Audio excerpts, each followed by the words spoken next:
Well, welcome everyone to our English China show and tell. We've got a lovely selection of period pieces to show you this week. And if you're wondering what the wooden spoon's for, just stay tuned to find out. Lovely Colclough, some Wedgwood, we've got some Ridgeway, some Masons, some really interesting pieces of period English China. We're going to run you through them all, discuss them, and try and teach you what's around on the English China market right now, so stay tuned.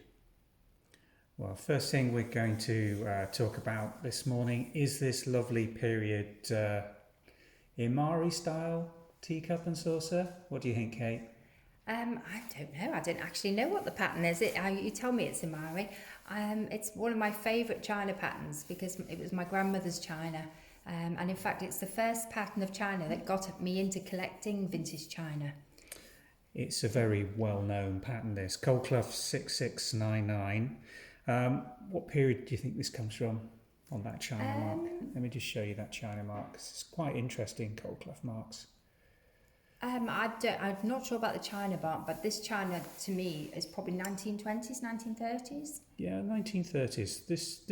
These marks were introduced by Colclough around between 1937 and 1939, and this actual mark was continued by them right the way up until the mid-1950s, 54 to 55. What do you think of the pattern? Oh, it's one is of my... it Imari? I don't know. Yes, I think it is. It's one of my favourites. It's always referred to as Colclough Imari 6699.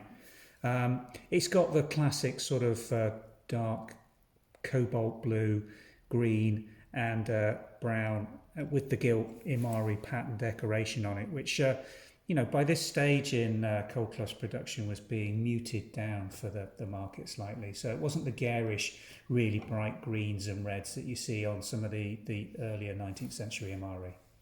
Lovely piece, lovely shapes.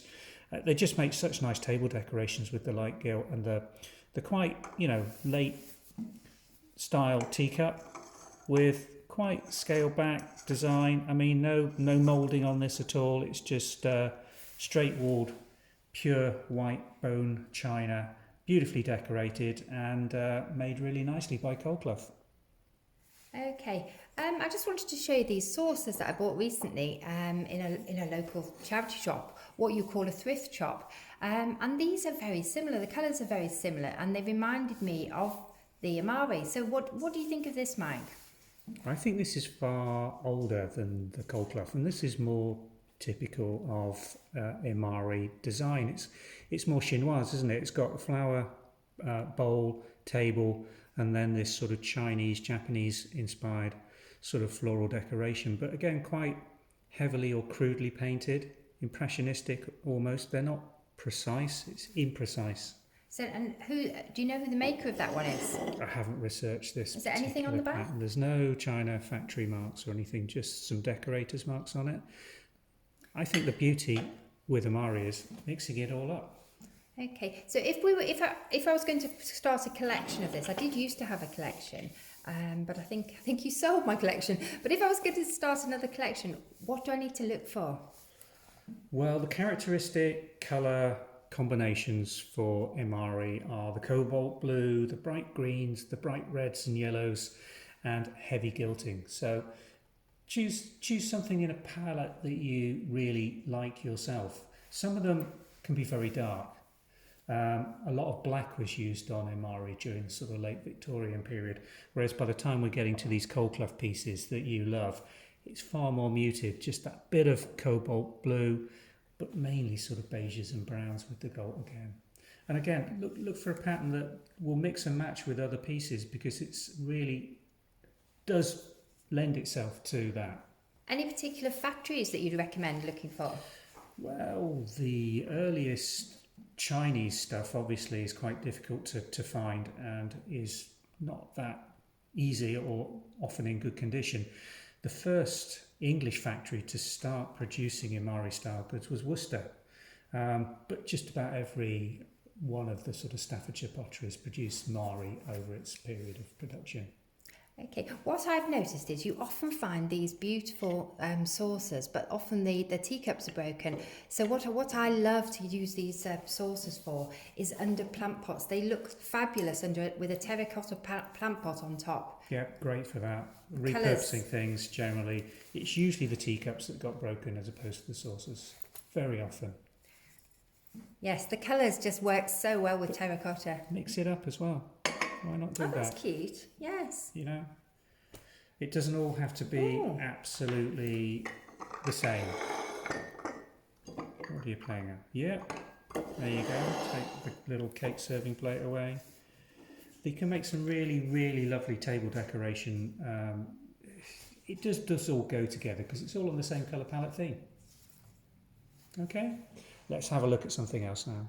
I've got some blue and white. Blue willow to bring into the fold now. A lovely little period oval serving platter, meat platter, slightly raised. Has got a bit of a condition. It's a nice period piece though. Always very popular.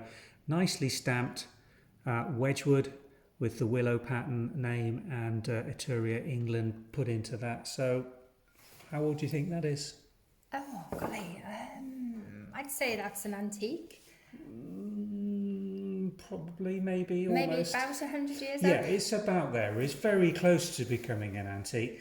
A lot of these pieces of Wedgwood Willow, and I've got a couple more pieces here.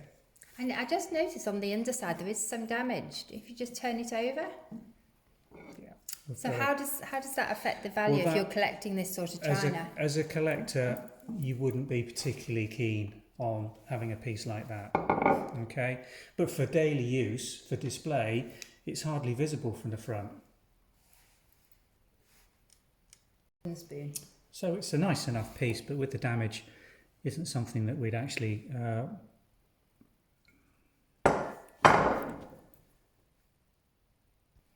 Whoops, sorry about that. We just had to let the dogs out. So are you going to be selling this piece on the website, Mike? No, not with that damage on it.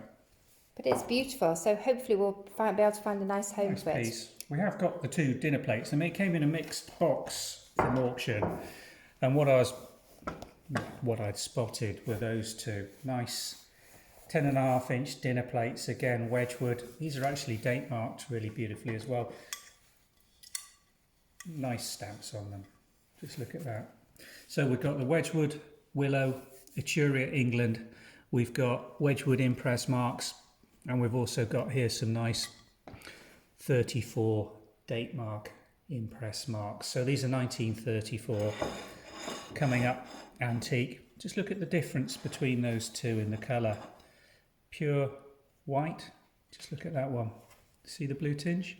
Yes, so are they from the same factory? Same factory. Is that variation normal? It's unusual to get this amount of blue with Wedgwood. They're the same period. This one, I think, is slightly later.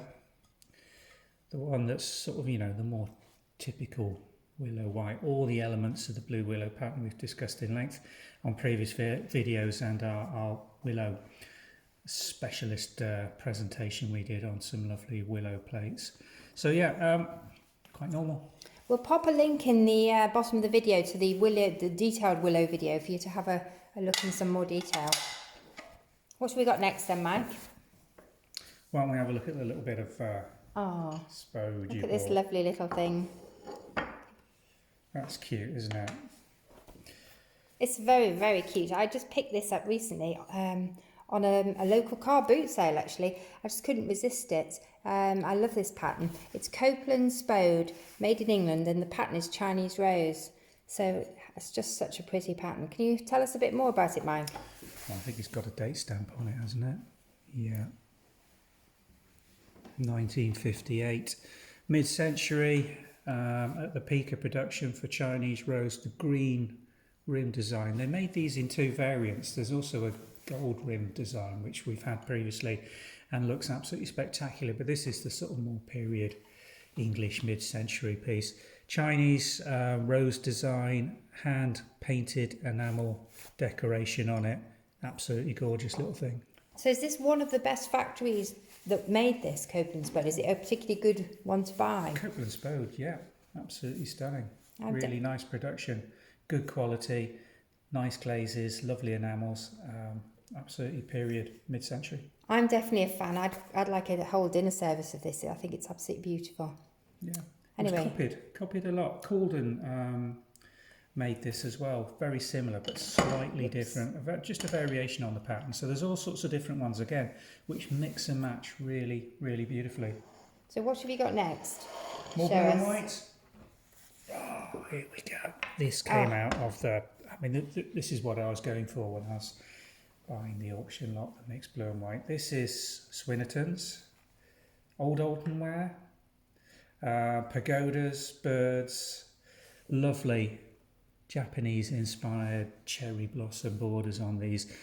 Most of it was made between a period 1920s through to the 1930s, and these are absolutely typical of that area. Nice little salad or small luncheon plates. They use this lovely pictorial china mark on it. Isn't that lovely? Sometimes the china marks are, as exciting as the front on these. And I think we've got a stack of 6 of these plates.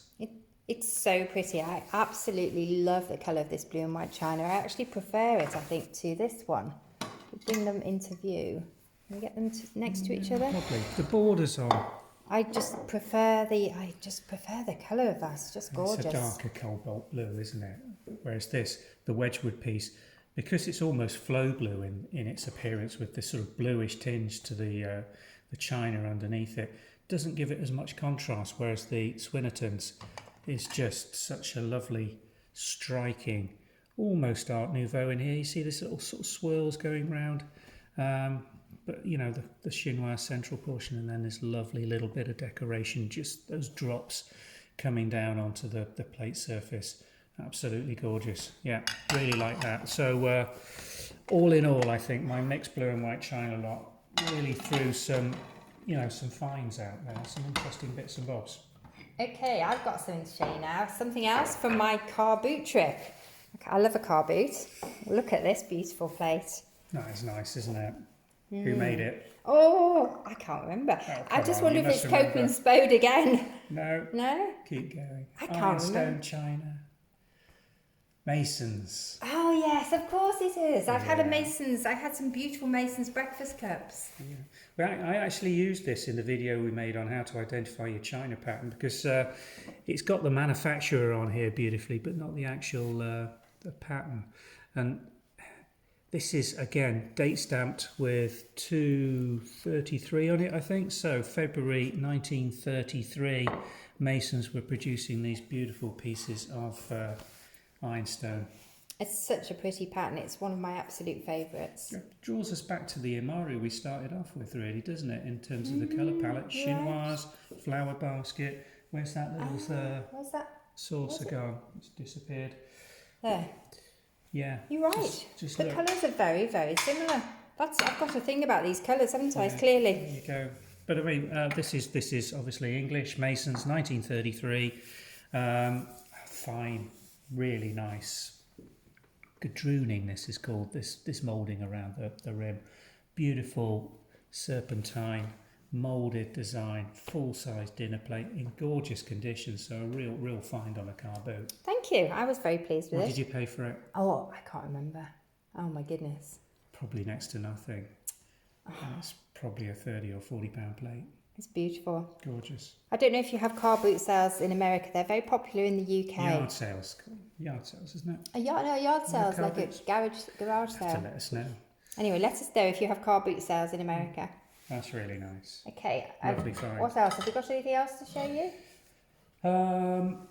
Bit of Irish willow. More willow. This was new to me. I'd not come across this factory before. Again, another mixed bit coming out of the blue and white. What intrigued me about this one was the way it's cut back, really. That they've just decorated the central portion. Very minimalist in the border design. Quite a stylised, deep, sudden rim on the side elevation. And this is made by a company called Colclough, studio craft out of Ireland. I love the little rim mouldings here. It's almost like it's been hand thrown, but I'm sure this is just a moulded standard mould. But again, just shows you the variation you can get in blue willow pattern across the different eras. I think that's one of the reasons blue and white china is so popular with collectors, because there's such a lovely variation of blue and white china you can collect, and you can mix and match them together. Mixes even the different shades of blue. Goes together. Different shades of blue. Cobalt going back to a slightly pastel blue. Lovely. Really nice. Okay, just got a couple more things to show you. I'm not sure when we acquired this plate. It was in the last couple of weeks. I don't know much about this plate, Mike. Can you help me out? Ridgways. You always buy these, and you've bought these probably when you've seen them over the last 20, 25 years. Lovely. One of the old classic production designs that Ridgway were producing, and this one actually interesting on some of the Ridgway china marks. You see these numbers here on either side of the Canterbury? 172 from the 1960s. On some pieces, not everything, but you can get date marks, and this is actually made in January 1972.